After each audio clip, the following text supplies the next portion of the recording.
জাপানে দিনকে দিন বাড়ছে বয়স্ক জনগোষ্ঠী, পাশাপাশি কমছে জনসংখ্যাও। পশ্চিমা বিশ্বের সঙ্গে তাল মেলাতে গিয়ে নিঃসঙ্গ হয়ে পড়া এই জনগোষ্ঠীকে নিয়ে সামনে আসছে মর্মান্তিক সব খবর।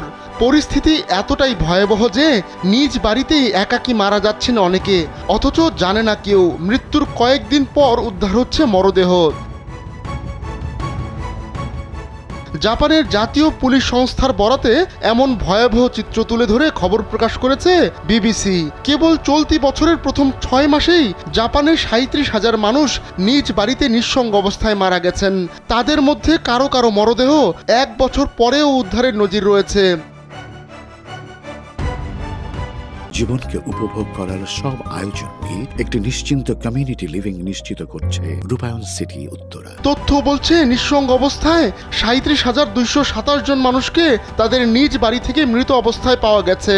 তাদের অধিকাংশেরই বয়স 65 বছর বা তার বেশি। জাপানের সরকারি টিভি নেটওয়ার্ক এনএস জানিয়েছে, এখনও অনেক মরদেহের খোঁজ পাওয়া যায়নি। সেগুলো খুঁজে বের করতে তাদের অনুসন্ধানের তথ্য সরকারের কাছে হস্তান্তর করবে পুলিশ সংস্থাটি।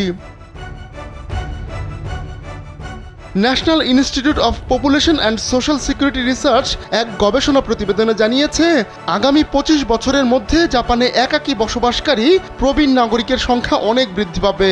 তারা বলছে 2050 সাল নাগাদ জাপানে 1,08,00,000 বয়স্ক মানুষ নিঃসঙ্গভাবে বসবাস করবেন।